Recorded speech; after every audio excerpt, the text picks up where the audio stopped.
Assalamualaikum warahmatullahi wabarakatuh. Alhamdulillah, kita bertemu kembali dalam satu sesi perkuliahan online yang kita selenggarakan pada kesempatan ini.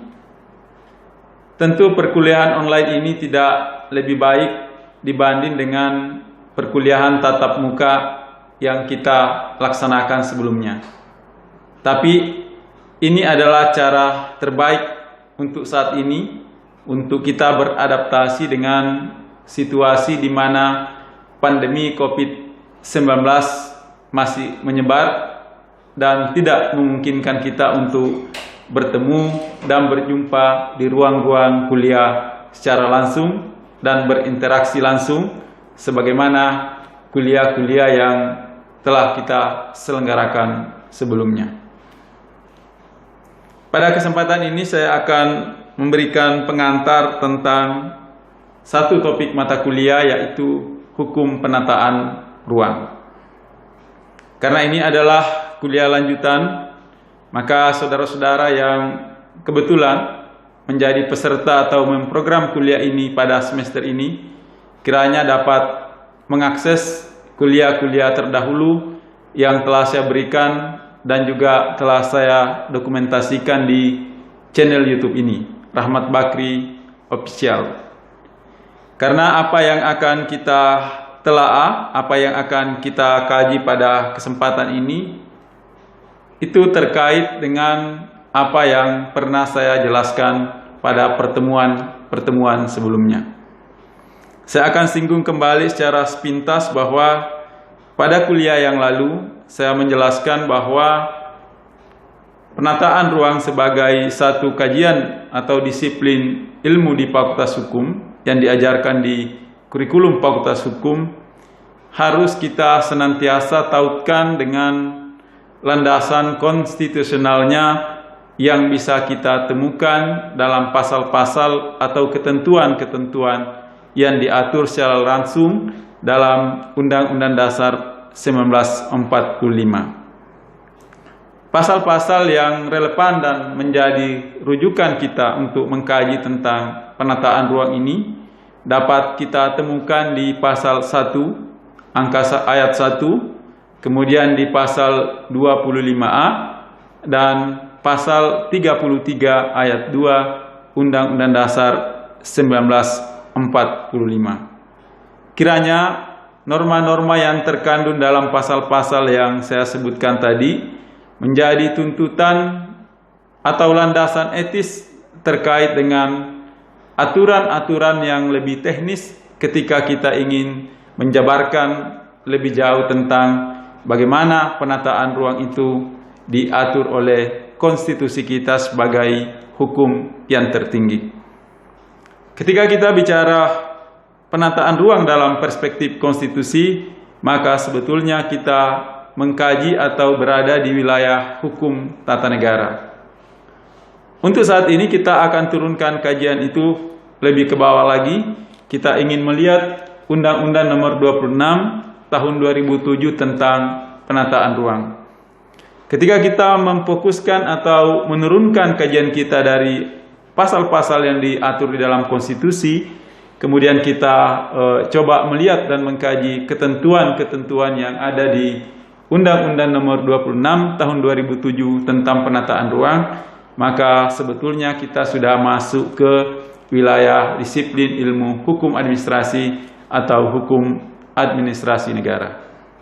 Oleh karena itu, dalam pengaturan kurikulum di Fakultas Hukum, hukum penataan ruang ini merupakan mata kuliah bersyarat.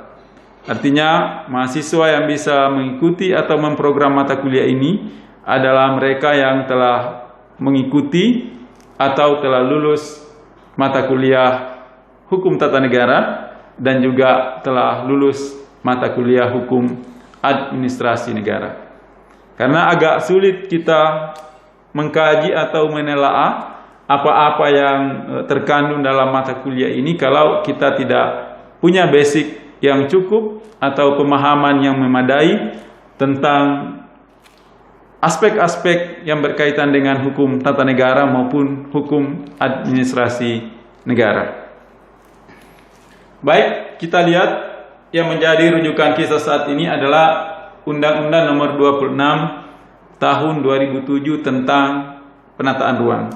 Baik, kita akan coba sederhanakan pemahaman kita untuk melihat apa sebetulnya yang diatur di dalam Undang-Undang Nomor 26 Tahun 2007 tentang penataan ruang. Kalau kita bicara tentang penataan, maka yang dimaksud oleh undang-undang ini adalah suatu rangkaian kegiatan atau satu sistem kegiatan yang diawali dari perencanaan ruang, berlanjut pada pemanfaatan ruang, dan kemudian diakhiri dengan pengendalian pemanfaatan ruang. Proses perencanaan ini kita bisa artikan secara sederhana bahwa proses perencanaan adalah usaha untuk menentukan struktur dan pola ruang melalui penyusunan dan penetapan tata ruang. Jadi tahap awalnya dimulai dari perencanaan, yang dalam perencanaan itu isi kegiatannya adalah upaya untuk menentukan struktur dan pola ruang. Nanti soal struktur dan pola ruang ini kita akan bahas tersendiri di lain pertemuan. Tapi intinya di sini adalah upaya untuk menentukan struktur dan pola ruang melalui penyusunan dan penetapan tata ruang. Nah, kemudian setelah ditetapkan dan disusun tadi, maka akan dilanjutkan dengan upaya pemanfaatan. Upaya pemanfaatan ini adalah bagaimana mewujudkan pemanfaatan ruang sesuai dengan rencana tata ruang yang sudah dihasilkan sebelumnya. Jadi pemanfaatan ruang sangat tergantung dari proses dalam perencanaan ruang. Dalam proses perencanaan ruang itu sudah disusun dan ditetapkan rencana tata ruang yang harus diaplikasikan dalam pemanfaatannya. Nah, kemudian untuk menjamin bahwa pemanfaatan tata ruang itu betul-betul sesuai dengan perencanaan yang telah disusun dan ditetapkan berdasarkan berbagai instrumen hukum yang disediakan, maka kita masuk ke tahap yang ketiga, yaitu pengendalian pemanfaatan ruang. Soal pengendalian ini memang selalu menjadi ciri khas dari hukum administrasi, bahwa setiap ada kegiatan tertentu yang dilakukan oleh pemerintah, maka harus dilakukan pengendalian terhadap kegiatan tersebut agar apa yang dilakukan, apa yang diimplementasikan di lapangan betul-betul atau mendekati sama dengan apa yang direncanakan. Nah, kalau kita kaitkan dengan kajian hukum administrasi, kita bicara tentang rencana, maka rencana itu merupakan salah satu instrumen yang dikenal dalam hukum administrasi, di samping instrumen hukum yang lainnya. Oleh karena itu saya sebutkan tadi, untuk mempelajari hukum penataan ruang ini, maka tidak bisa tidak kita harus mengingat-ingat mata kuliah atau tema-tema yang kita pelajari di hukum administrasi. Saya tidak ingin kembali lagi ke sana. Yang ingin saya tegaskan bahwa rencana merupakan salah satu instrumen dalam hukum administrasi. Kita bisa berikan satu definisi bahwa rencana adalah satu upaya berkesinambungan yang dilakukan oleh pemerintah untuk sampai pada suatu kondisi yang diidealkan. Jadi rencana adalah satu kegiatan yang dilakukan oleh pemerintah secara terus-menerus, secara berkesinambungan untuk mencapai satu keadaan tertentu yang diidealkan.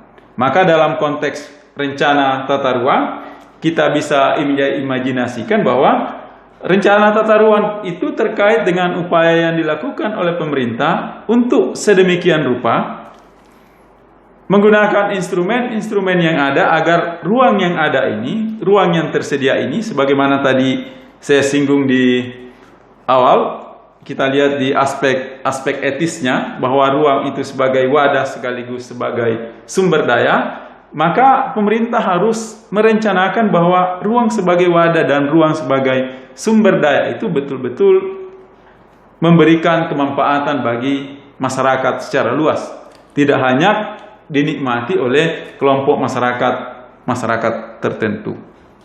Nah, Secara teori kita bisa katakan bahwa perencanaan itu ada 3. Pertama, rencana yang sifatnya informatif, rencana yang masih sangat umum sekali. Lalu yang kedua, ada yang namanya rencana yang bersifat indikatif. Nah, rencana yang bersifat atau berkarakter indikatif ini, dia tidak terlalu umum tapi juga tidak terlalu operasional. Masih belum operasional. Sehingga dikaitkan dengan akibat hukum, dia juga tidak memberikan akibat hukum yang langsung. Nah, yang ketiga adalah rencana yang bersifat normatif. Rencana yang bersifat normatif itu adalah rencana pemerintah yang bisa menimbulkan akibat hukum apabila ada pihak-pihak yang melakukan pelanggaran terhadap rencana itu. Nah, dari 3 kategorisasi tentang rencana tadi, maka rencana tata ruang masuk ke wilayah perencanaan yang sudah normatif. Artinya normatif bahwa pelanggaran terhadap rencana yang sudah disusun dan ditetapkan tadi bisa menimbulkan akibat hukum bagi para pihak yang melakukan pelanggaran terhadap rencana tersebut. Nah, disinilah kaitannya nanti dari 3 siklus perencanaan, pemanfaatan, dan pengendalian pemanfaatan ruang ini. Nah, di pasal 35 yang akan kita bahas secara spesifik pada kesempatan ini, di pasal 35 Undang-Undang Nomor 26 Tahun 2007 tentang penataan ruang, di situ diuraikan dari pasal 35 kalau tidak salah sampai pasal 38 tentang pengendalian pemanfaatan ruang. Nah, pengendalian pemanfaatan ruang ini adalah bagian kelanjutan dari perencanaan pemanfaatan kemudian masuk ke tahap pengendalian pemanfaatan ruang. Nah, di sini di Undang-Undang Nomor 26 Tahun 2007 disebutkan setidaknya ada 3 instrumen yang digunakan oleh pemerintah untuk mengendalikan pemanfaatan ruang. Nah, instrumen yang pertama biasa dikenal dengan zonasi. Nah, makanya di tiap daerah ada peraturan tentang zonasi.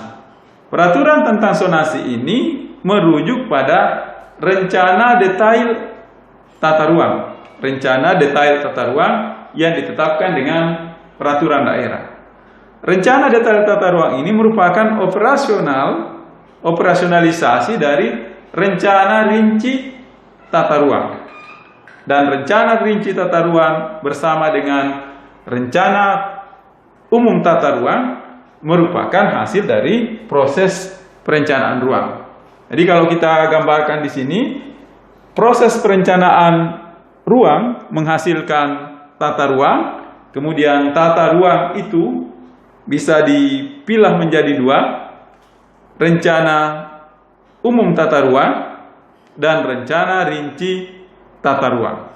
Rencana umum tata ruang berkaitan dengan atau aspek-aspek yang berkaitan dengan administrasi kewilayahan.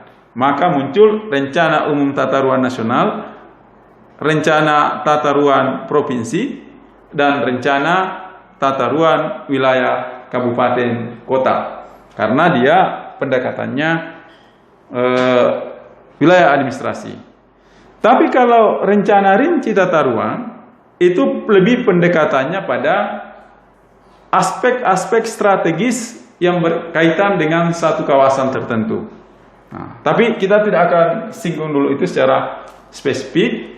Yang ingin kita singgung adalah zonasi.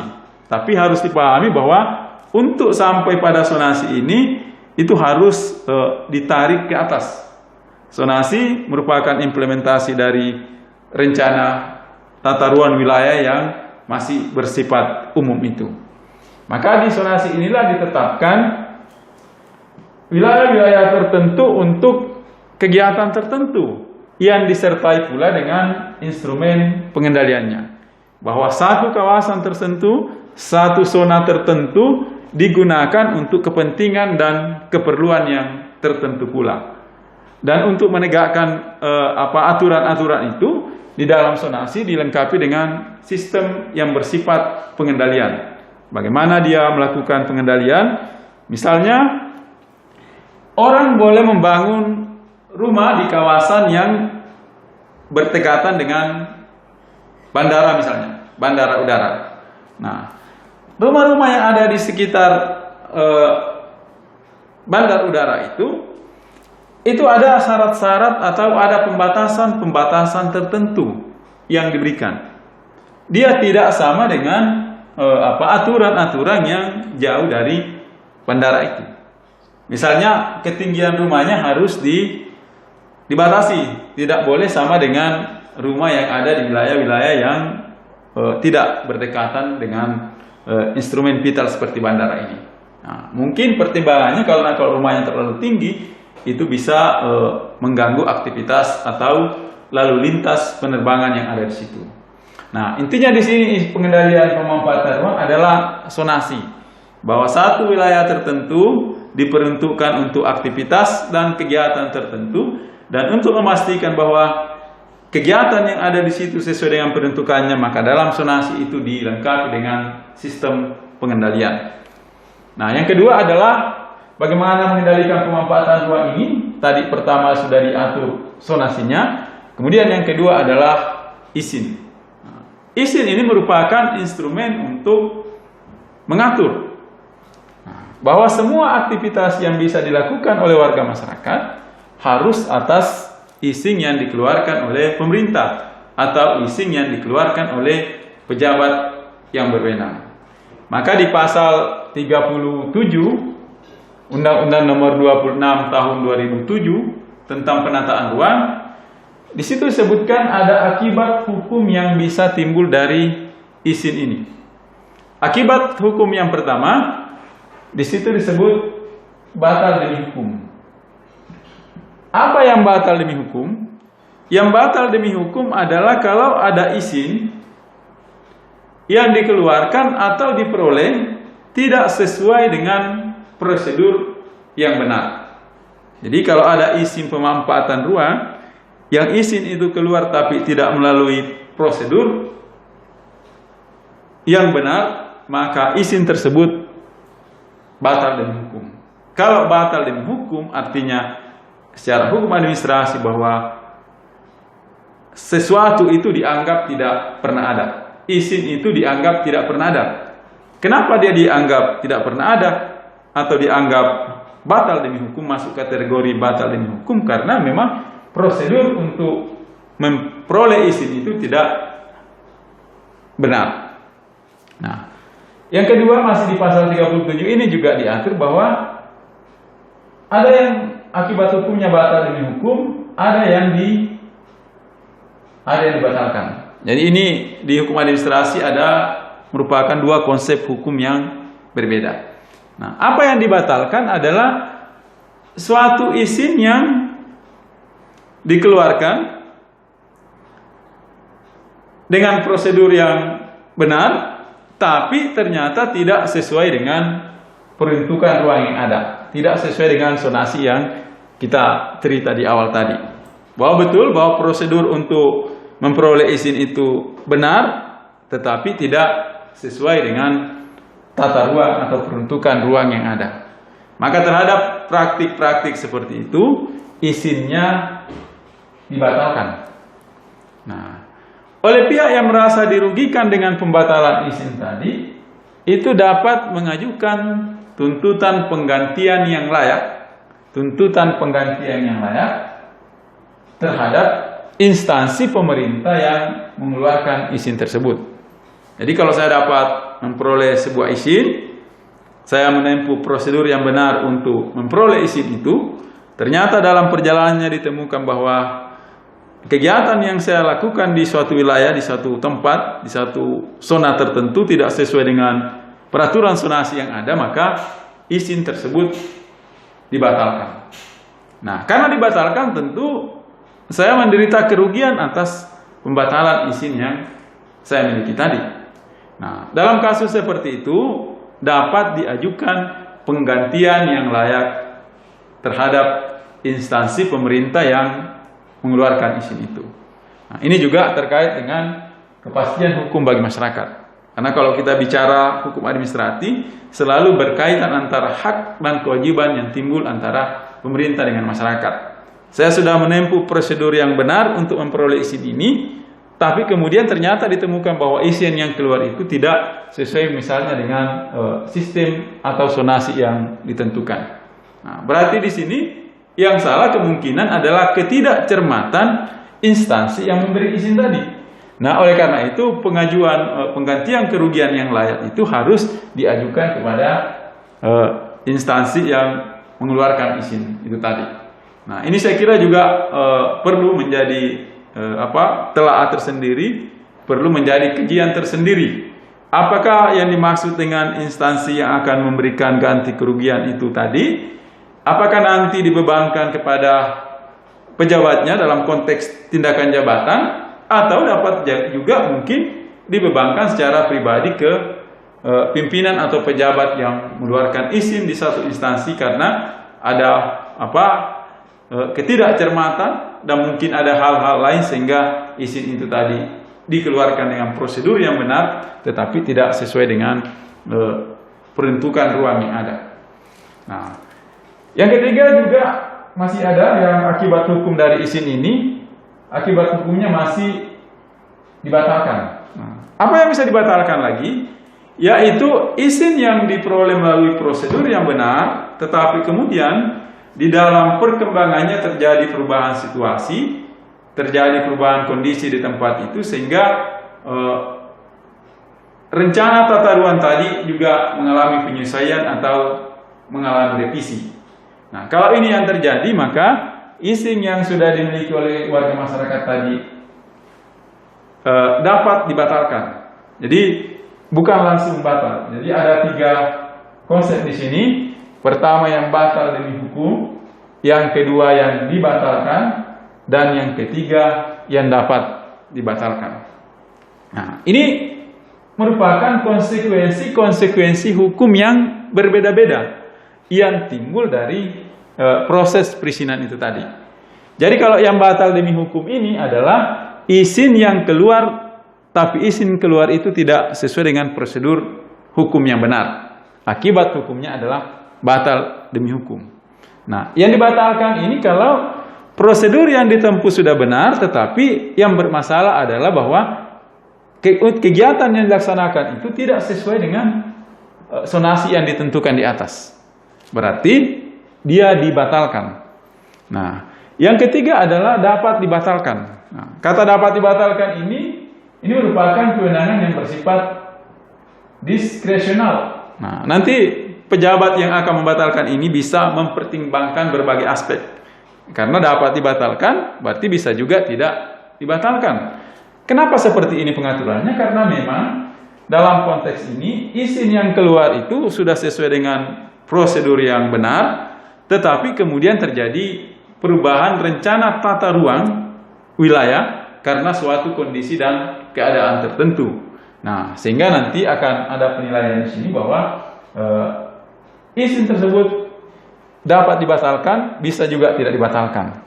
Tapi kalau harus dibatalkan, maka demi menjamin kepentingan masyarakat, perlindungan hukum terhadap masyarakat, maka instansi pemerintah yang mengeluarkan dan membatalkan izin tadi harus memberikan ganti kerugian terhadap pemegang izin. Jadi berbeda konsepnya di sini. Kalaupun harus dibatalkan, maka pemerintah harus memberikan ganti kerugian terhadap pemegang izin. Kalau yang di atas ini yang dibatalkan tadi karena yang kedua ini dia dibatalkan, yang dirugikan dapat mengajukan tuntutan. Nah, jadi tidak ada kepastian bahwa undang-undang tidak memberikan kepastian bahwa apakah akan diberikan penggantian atau tidak. Tapi yang merasa dirugikan dapat mengajukan penggantian yang layak. Tapi penggantian layak itu ditanggung oleh instansi pemerintah yang mengeluarkan izin. Dan nanti saya sebut tadi bisa ditelaah, bisa dipersoalkan apakah akan dibebankan dalam konteks tanggung jawab pribadi atau tanggung jawab jabatan. Yang pasti izin tadi harus dibatalkan. Nah, jadi inilah 3 akibat hukum yang bisa timbul dalam konteks penerbitan izin yang terkait dengan pengendalian pemanfaatan ruang. Nah, yang ketiga adalah sebagai upaya pemerintah juga untuk mengendalikan pemanfaatan ruang, maka di situ diberlakukan insentif dan disinsentif. Nah, ini secara sederhana kita maknai bahwa insentif ini adalah pemberian penghargaan, pemberian imbalan, pemberian kemudahan tertentu kepada masyarakat yang ingin melakukan suatu aktivitas yang sesuai dengan peruntukan ruang yang ada. Jadi kalau masyarakat didorong untuk mengikuti rencana-rencana yang ada tadi dalam konteks pemanfaatan ruang, maka untuk merangsang itu maka pemerintah bisa memberikan insentif. Mereka-mereka yang taat aturan diberikan insentif. Apakah insentif itu dalam bentuk keringanan pajak? Bisa dalam bentuk pemberian kemudahan perizinan, atau bisa dalam bentuk memberikan sarana dan prasarana tertentu. Nah, misalnya di satu kawasan, saya di Kota Palu, sekarang di kawasan pergudangan itu diarahkan ke Kecamatan Palu Utara. Nah, tetapi di dalam kota juga masih ada gudang-gudang lama di dalam kota, tetapi perkembangan kota sekarang bahwa gudang-gudang itu diarahkan ke Palu Utara. Tapi di dalam kota juga tentu masih ada gudang-gudang yang ada sebelum aturan itu ada. Nah, inilah tadi mungkin yang disebut dengan yang ada ini dapat dibatalkan. Nah, pemerintah bisa memberikan insentif terhadap pengusaha-pengusaha yang ingin membangun atau memanfaatkan kawasan-kawasan pergudangan sesuai dengan rencana pengembangan kota yang disusun dan ditetapkan oleh pemerintah. Nah, insentif itu bisa pengurangan pajak, juga bisa memberikan sarana dan prasarana yang ada di sekitar wilayah ini dibangun pemerintah sedemikian rupa sehingga memudahkan masyarakat yang akan beraktivitas di situ. Jadi ini yang dimaksud dengan insentif. Nah, kemudian yang kedua, dari insentif itu ada kebalikannya, namanya disinsentif. Nah, kalau insentif tadi memberikan kemudahan, memberikan rangsangan agar masyarakat melakukan aktivitas di situ, pada disinsentif justru sebaliknya, bahwa masyarakat harus dikenakan biaya yang tinggi untuk melaksanakan suatu aktivitas tertentu di tempat tertentu, karena memang tempat itu sudah sudah tidak sesuai dengan perkembangan penataan ruang yang ada. Jadi misalnya tadi gudang-gudang yang masih ada dalam kota, nah bisa jadi dengan instrumen pengendalian pemanfaatan ruang ini pemerintah menerapkan yang namanya disinsentif. Nah,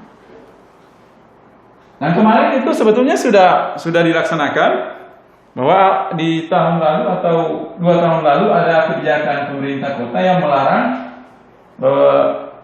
mobil-mobil muatan besar itu masuk ke dalam kota. Artinya mobil-mobil yang dari pelabuhan itu tidak bisa langsung masuk ke dalam kota. Artinya barang-barang yang ada di pelabuhan itu tidak bisa lagi dimasukkan ke gudang-gudang yang ada di dalam kota. Nah, itu adalah bagian dari disinsentif. Kalau kebijakan ini diterapkan, mobil-mobil dari pelabuhan tidak bisa mengantar barang ke dalam kota dan tidak bisa menyimpan di dalam gudang di dalam kota, maka secara alamiah, secara pelan-pelan gudang di dalam kota itu tidak akan berfungsi lagi, dan mau tidak mau masyarakat akan mengarahkan aktivitas atau kegiatannya membangun atau memiliki gudang di ruang atau di zona yang sudah disiapkan oleh pemerintah. Saya kira untuk pertemuan ini itu yang bisa saya sampaikan. Karena kita sudah bicara kepada dalam konteks yang lebih teknis. Saudara-saudara tidak cukup mengandalkan apa yang saya ceritakan di sini, tetapi saudara-saudara harus membaca secara pelan-pelan, secara cermat aturan yang ada di Undang-Undang Nomor 26 Tahun 2007 tentang penataan ruang.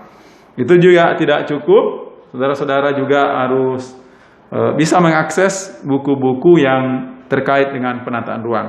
Kalau di sini kalau Anda membaca Undang-Undang Nomor 26 Tahun 2007, Anda akan tahu apa normanya, apa ketentuannya dan apa larangan-larangannya di sana, tetapi itu harus didukung oleh teori-teori yang berkaitan dengan penataan ruang itu sendiri, sehingga pemahaman kita bisa lebih utuh.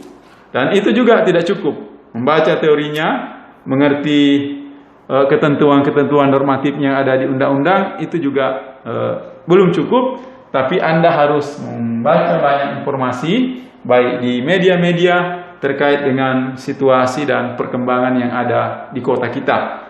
Nanti dari situ Anda akan dapat wawasan atau dapat informasi bahwa sebetulnya apa yang kita ceritakan di undang-undang ini atau apa yang kita pelajari dalam teori-teori itu sudah dilaksanakan di lapangan atau tidak.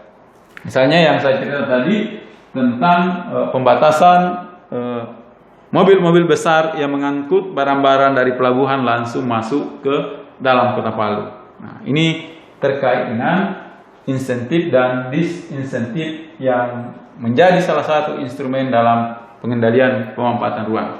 Nah, yang ingin saya tegaskan, baca kembali secara pelan-pelan ketentuan peraturan perundang-undangannya, baca buku-buku apa saja yang menyajikan teori-teori tentang penataan ruang ini, dan yang terakhir agar Anda tidak kehilangan konteks terhadap teks-teks yang Anda pelajari di sini, di teori dan di peraturan perundang-undangan, supaya kita tidak kehilangan konteks, maka baca informasi atau berita-berita yang ada di media massa terkait dengan kebijakan-kebijakan pemerintah Kota Palu dalam